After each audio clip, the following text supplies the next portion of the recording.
बहुत अच्छा डियर। देखिए करना क्या है हमें, ये x रेशियो y है और ये उल्टा दे दिया है, z रेशियो y दे दिया है। हमको y रेशियो z करना चाहिए, तो करना भी हमको बहुत कठिन नहीं है। अगर y रेशियो z करेंगे मित्र तो हम उसको उलट देंगे। 9 रेशियो 25 है तो ये 25 रेशियो 9 हो जाएगा, बस हो गया। अब क्या है, इसको अनुपात जो होता है उसको बट्टे में लिख सकते हैं, इसलिए x बटे वाई बराबर 6/5 समीकरण नंबर 1 हो गया। कंडीशन में तो हम डायरेक्ट गुणा कर देंगे, इतना लगाएंगे थोड़ी। इक्वेशन 1 2 गुणा करने पर बाएं पक्ष का बाएं पक्ष में दाएं पक्ष दाएं पक्ष में करेंगे। अरे सीधे करेंगे 6/5 गुणे 25/9, काम खत्म। हाँ बोलिए। आएंगे करीब करीब 12 बजे के आसपास।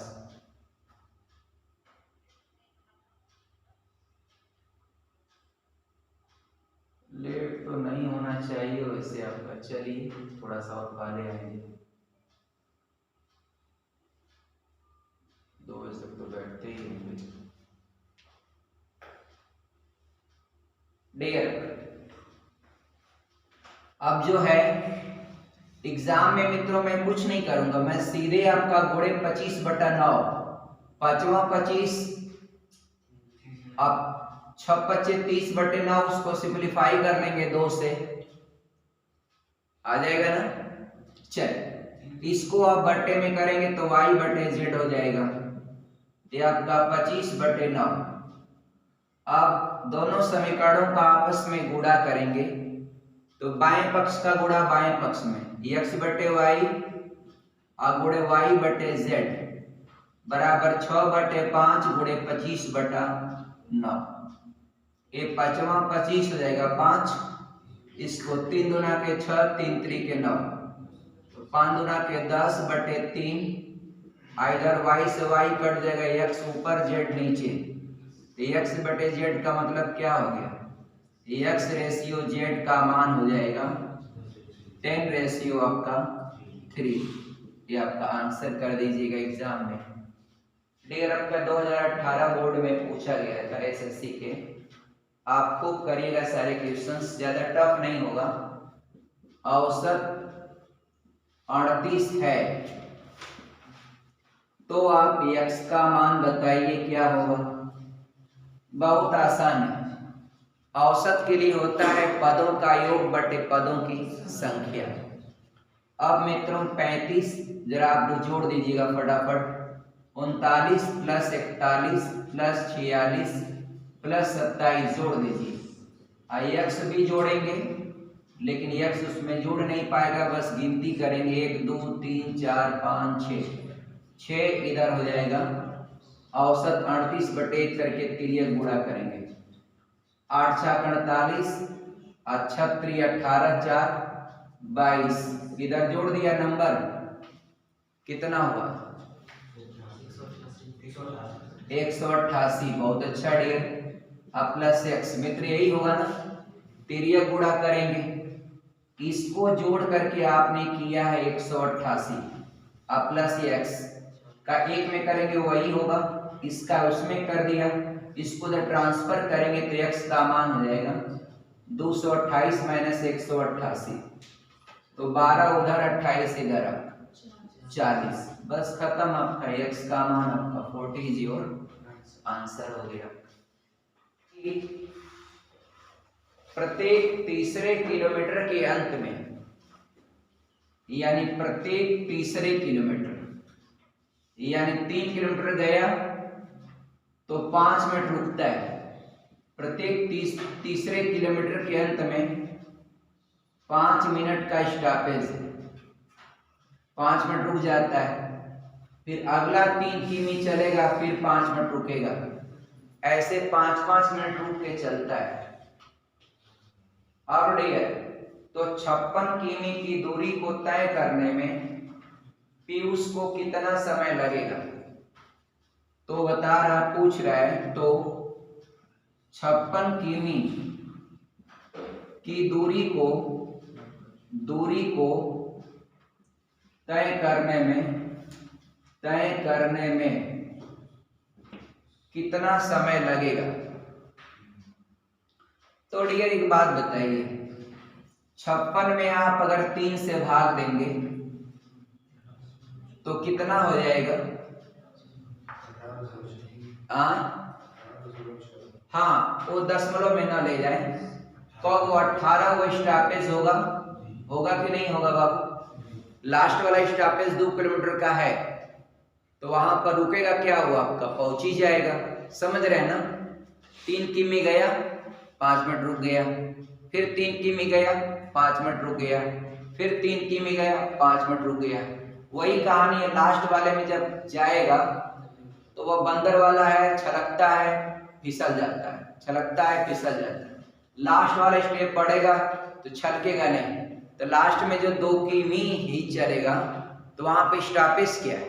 तो 2 किमी हटा दीजिए, 18 गो स्टॉपेज है, 18 गो स्टॉपेज है ना, तो 18 पचे 90, क्या हो जाएगा? 90 मिनट, 90 मिनट्स, यानी यूं कहिए 1.5 घंटा तो इसको स्टॉपेज में हो जाएगा। कितना? 1.5 घंटा स्टॉपेज में हो जाएगा। ठीक है। और 56 किमी चलना है, दूरी तो चलना ही चलना है 56 किमी। इस चाल से बच्चा लोग चलिएगा तो आपका टाइमिंग जो हो जाएगी वह आपका 7 घंटा हो जाएगी। कितना? 7 घंटा। तो मित्रों 7 घंटा तो आपको चला के चलेंगे वो टाइमिंग, और 1.5 घंटा आपका रुकने की टाइमिंग, तो वो आप उसमें ऐड कर देंगे बाबू लोग, तो कितना हो जाएगा? शाबाश, 8 घंटा 30 मिनट। इसमें और कोई स्टॉपेज 18 को हुआ ना, 18 3 54, पहला दूसरा 18 3 54। ठीक, hope that can be correct. 8 घंटा 30 मिनट दिया है, सी ऑप्शन 50 का सी फुल्ली करेक्ट क्वेश्चन आपका। समझ में आया कि नहीं आया? सवाल मैं फिर बताता हूँ बाबू आपका, देखिए 2 किलोमीटर बचा है। हाँ, तो 2 किलोमीटर बाबू लास्ट में बचा है। आपसे मेरी बात हुई और आखिरी बार है, 2 किलोमीटर का आखिरी बार अगर 3 किलोमीटर होता तो रुकना क्या? अब तो मंजिल पर पहुंच गए, तो चाहे रुकिए चाहे सुतिए चादर बिछा के, उससे क्या मतलब? उस स्टॉपेज को नहीं लिया जाता। अब तो वहां पहुंच गए ना। तो देखिए, जब वो चलना शुरू करेगा तो कह रहा प्रत्येक 3 किमी पर 5 मिनट रुकता है, अगला 3 किमी पर 5 मिनट रुकता है, अगला 3 किमी पर 5 मिनट रुकता है, और ऐसे ही चलना है। और 56 किमी की दूरी, तो मैंने उसमें पता किया कि स्टॉपेज कब हो रहा है, स्टॉपेज कब हो रहा है। तो 56 में 3 से भाग दिया तो लोग बताए 18 3 54, 18 स्टॉपेज हो रहा है, और 2 किमी बच रहा है। तो 2 किमी बच रहा है तो उसको छोड़िए, उसका कोई मतलब नहीं। उमन 3 किमी जाता तब ना स्टॉपेज लेता, और वो लास्ट था, अगर वो 3 किमी पूरा भी होता तब भी उसको स्टॉपेज नहीं देते। वो तो वहां पहुंच गया तो चाहे रुके वो नहीं गिराता। जैसे एक रस्सी होती है, इसको 10 टुकड़ों में तोड़ना है तो क बार काटना पड़ेगा? 9 बार। तो ये वही कॉन्सेप्ट होता है, यहाँ वही चीज होती है बबुआ, आखिरी वाला नहीं मनाता है। तो 18 को स्टॉपेज, एक स्टॉपेज पर 5 मिनट, 18 बचे 90, 90 का मतलब 1.5 घंटा। 56 किमी को ऐसा थोड़ी कि आपका उड़ के जा रहा है, वो तो गड़िया चलेगा करेगा। तो 56 किमी को 8 की चाल से, दोनों का यूनिट सेम है, 8 से 56 7 घंटा हो जाएगा। 1.5 घंटा उसका रास्ते में रुक करके, रुकने वाली समैया भी तो गिनाएगी। यहाँ से आप घर जा रहे हैं, आप बीच बरानो मोड़ पर नाश्ता किए, चुंगी पर नाश्ता किए, कैलेंडर पर नाश्ता किए, समोसा खाए, तो घर वाले तो ये जानेंगे ना कि वहां से 3 बजे चले हैं और यहाँ पहुंच रहे हैं 4:30 बजे। तो आने में कहेंगे ना, आने में आपको 1.5 घंटा लग रहा है। तो स्टॉपेज वाली टाइमिंग जो आने वाली टाइमिंग में जोड़ दिया जाता है। तो मित्रों आपका आंसर हो जाएगा 2b - a, 2b - a अब बटे a का मान क्या होगा? का मान क्या होगा। है ना बेहतरीन क्वेश्चन, आप समझिएगा, बहुत आसानी से हम लगाएंगे। बोल रहा है ए बी से 25% कम है। मित्रों ए की तुलना किससे किया है? बी से। अब बी का मान आप कुछ भी मान सकते हैं। आप कहेंगे मैं तो कह रहा हूं कि आप मानिए, माना बी का मान आपका 4 है। आप कहेंगे सर 4 कहां से जान गए? आप x मान लीजिए, आप 100 मान लीजिए। 100 का बाबू 25% कम बताएंगे तो 75 लिख देंगे। 4 का 25% कम तो आपका 3 हो जाएगा। एक कितना बनेगा? 25%, तो 1 1 1 1 आपका 4 हो जाएगा। अगर 50% कम होता तो मानते, अगर बी का मान 4 तो ए का मान 2 हो जाता। तो मानने वाले सवालों में आप जितना आसान माने, जैसे कोई कहे कि घन की भुजा 10 सेमी है और 10% घट रहा है, तो 10% घट रहा है तो 10 सेमी का 10% 1 ना होगा तो 9 कर दीजिए। या किसी वर्ग की भुजा 10% कम कर रहा है, तो जरूर नहीं कि आप 100 ही माने। 100 मानेंगे तो 90 लेंगे। आप छोटा मान करिए, 10% कर रहा है तो 10 मान लीजिए। घन की भुजा 10 सेमी है, 10% कम करेगा, ये घटा करके 9 लिख दीजिए, काम खत्म। गणना तो आपका छोटा होगा, कैलकुलेशन छोटा होगा। बी का मान 4 है तो बाबू ए का मान क्या हो जाएगा? 3। बस कुछ नहीं करना, उठा के रख दीजिए उसको, खत्म।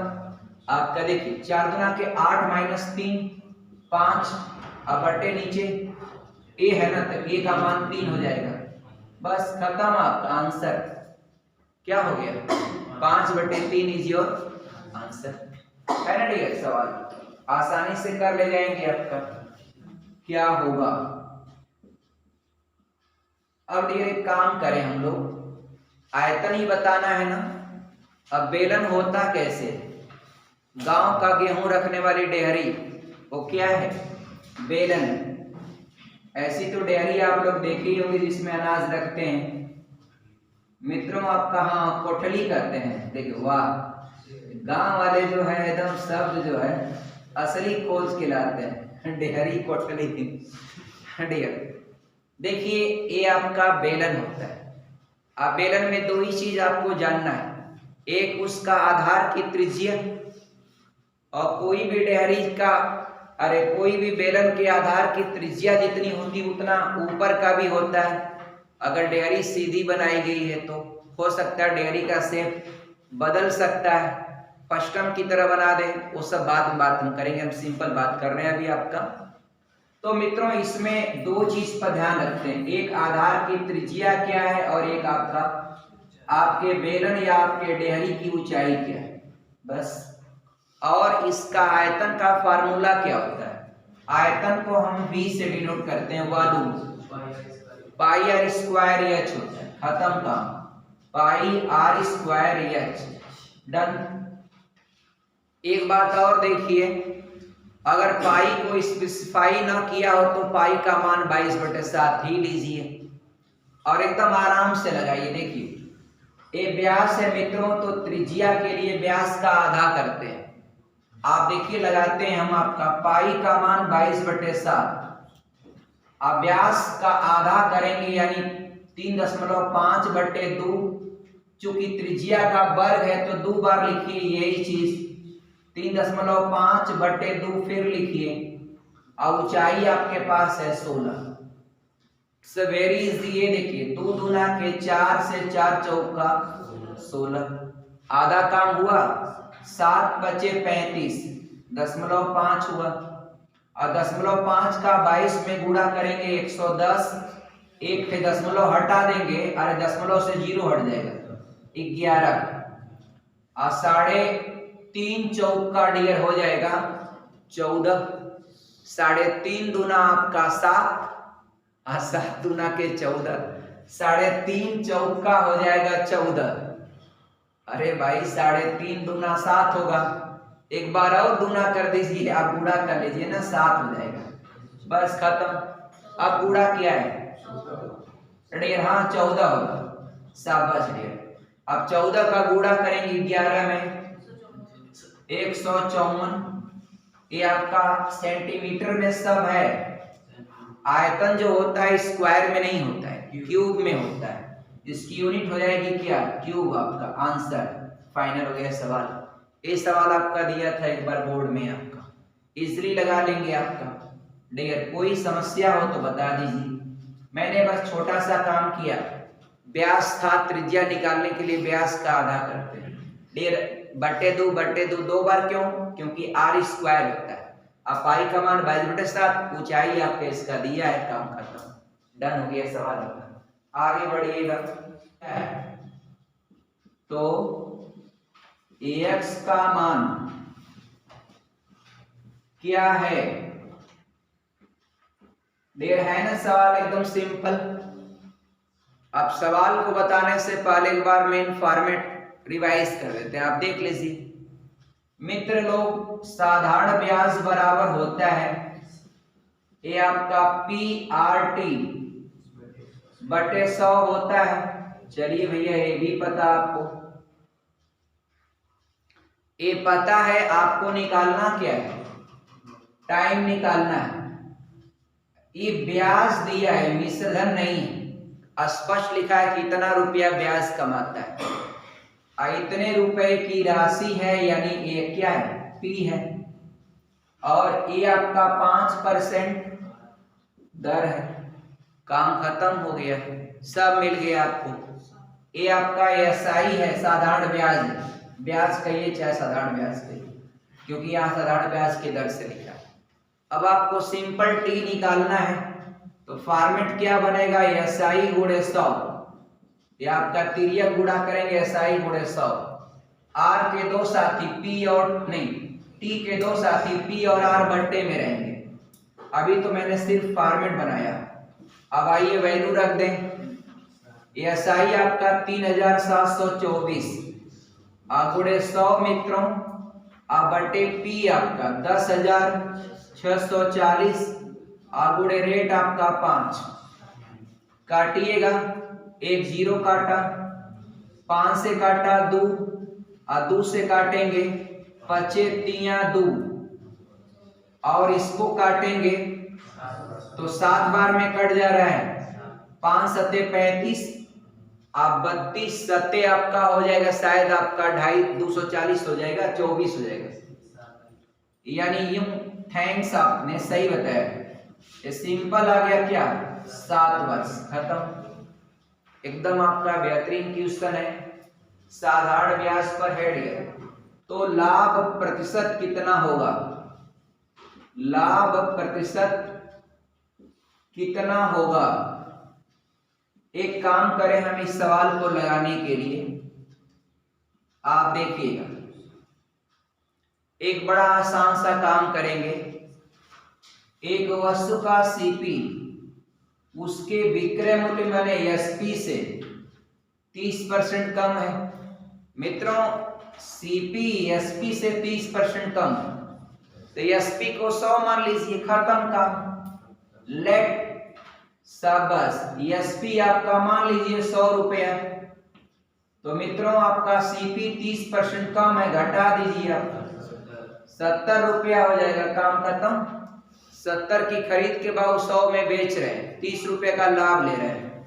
अंतिम काम करिए, लाभ परसेंट बराबर 30 रुपये का लाभ, आप बट्टे निचवा रहेगा CP 70 गुणे आपका 100, 0 काटा, 3 गुणे 100 आपका 300, आप बट्टे 7, 7 चौक 28, बचा 2 0, 7 दूना के 14, 6 बटे 7 यानी 42 सही 6 बटे 7% का लाभ हो जाएगा।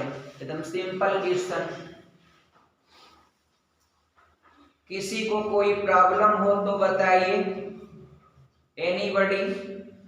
एक लौसम मौसा का सवाल है, थोड़ा इसको भी बता दें सबसे पहले।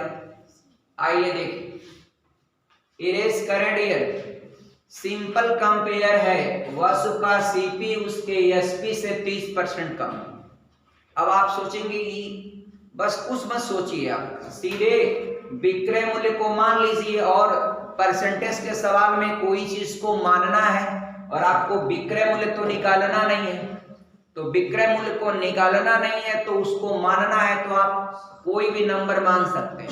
जिसको निकालना होता है उसको नंबर नहीं मानते हैं, उसको चर राशि माना जाता है। जैसे x है, b है, p है, q है, m है।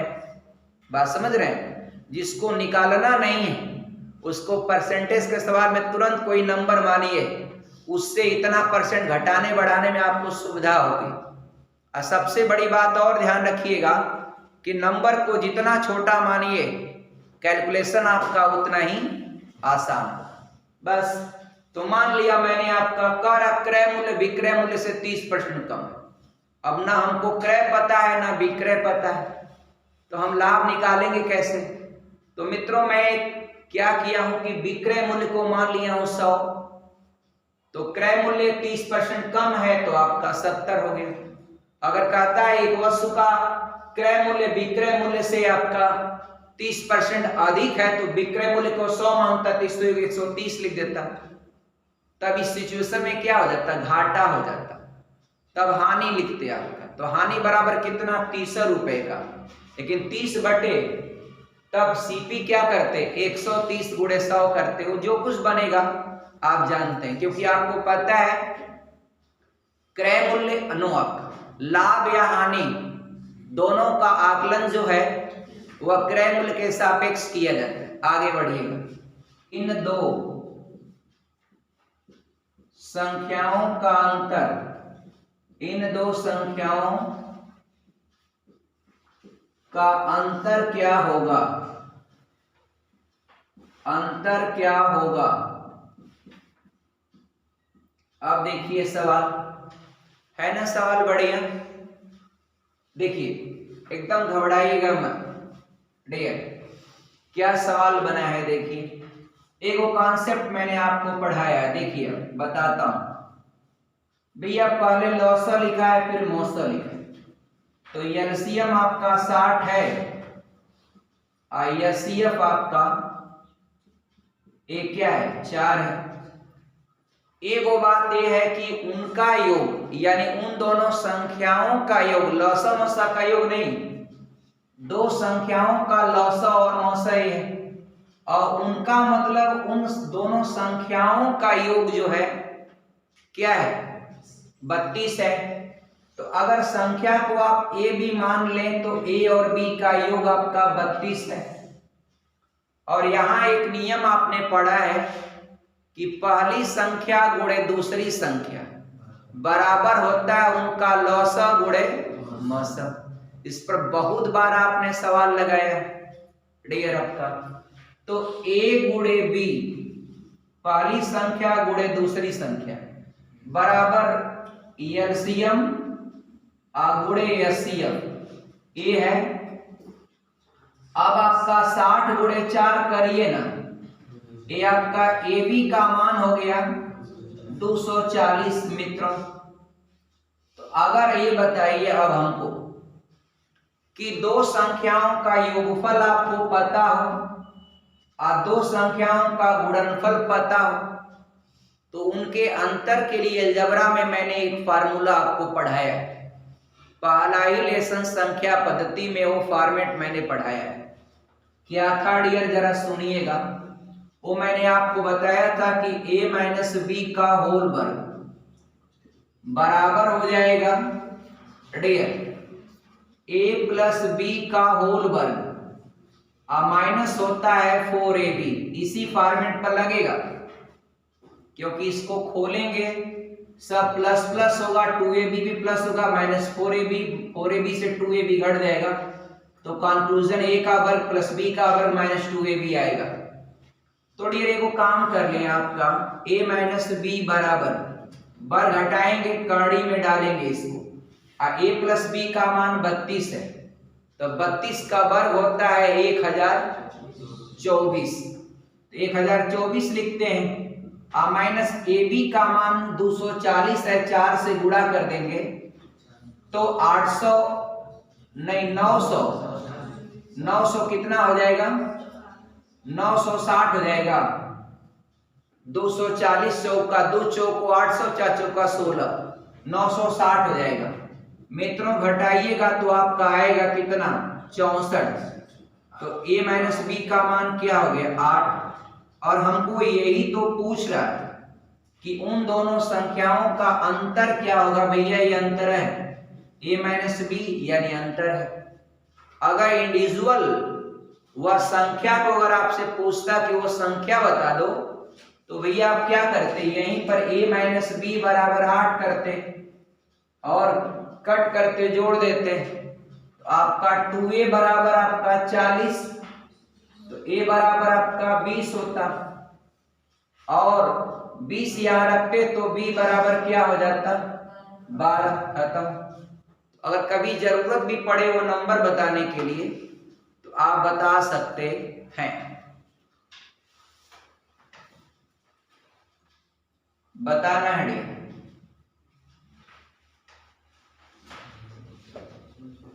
तो जानते हैं डियर, अगर ये वर्ग है तो वर्ग का जो विकर्ण होता है वह 14 है और विकर्ण का मान होता है भुजा कर्णी में 2। किसी भी वर्ग का विकर्ण भुजा कर्णी में 2 होता है।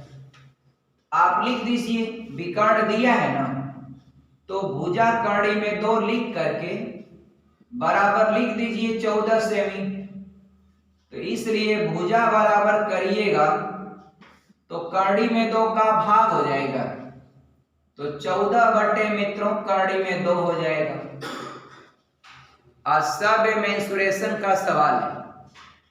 आप कर्णी में 2 से परमेयीकरण कर लेंगे आप, तो यहां भी कर्णी में 2 से यहां भी कर्णी में 2 से, तो ये 2 बन जाएगा 2 सत्ते तो 7 कर्णी में 2 हो जाएगा भैया भुजा इसका। वर्ग का क्षेत्रफल भुजा का वर्ग होता है, काम खत्म। तो वर्ग का क्षेत्रफल क्या हो जाएगा, वर्ग का क्षेत्रफल हो जाएगा ये भुजा का वर्ग। तो इसी का 2 बार गुणा करिए, 7 कर्णी में 2 का 2 बार गुणा, 7 कर्णी में 2 गुणे 7 कर्णी में 2। तो डियर आपका 7 सत्ते 49 हो जाएगा। एगो कर्णी में 2 कर्णी में 2 से एगो 2 बनेगा तो आपका 98 होगा। 49 दूना आपका 98 होता है सेंटीमीटर का स्क्वायर आपका आंसर हो जाएगा। लगा पा रहे हैं सब डियर। आपका 10th क्लास का सवाल है सब, high school NCERT UP board जिस भी किताब में आपको है उसी लेवल का, इसी को कहते हैं मेंसुरेशन। खत्म, लग गया आपका। क्रय मूल्य से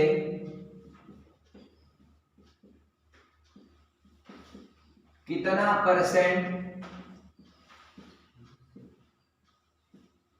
अधिक है, ये सवाल लगा ही लेंगे सब लोग।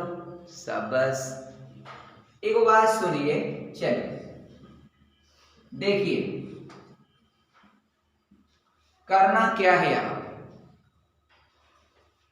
दुकानदार 20% का छूट देता है और छूट देता है उसके बाद वह जो है 36% का लाभ कमाता है। और अंकित मूल्य आपको पूछ रहा है क्रय मूल्य से कितना अधिक है। 36% का लाभ कमाता है, 20% का छूट देता है। क्या मानना चाहिए आपको, क्रय मूल्य। शाबाश, लिखिए माना आपका सीपी केवल, अब देखिए बस सीपी को मैं मान लूं 100 रुपया। अब सीपी को 100 रुपया अगर माना तो बोल रहा है कि 36% का लाभ कमाता है, तो मित्र एसपी क्या हो जाएगा 136 रुपया हो जाएगा। ये बात सही है आपका। अब अंकित मूल्य कितना है, अब जानते हैं सेलिंग प्राइस बराबर होता है ये आपका अंकित मूल्य को x मानी x माइनस x का ये 20% जो छूट है वही घटाते हैं तो विक्रय मूल्य आ जाता है।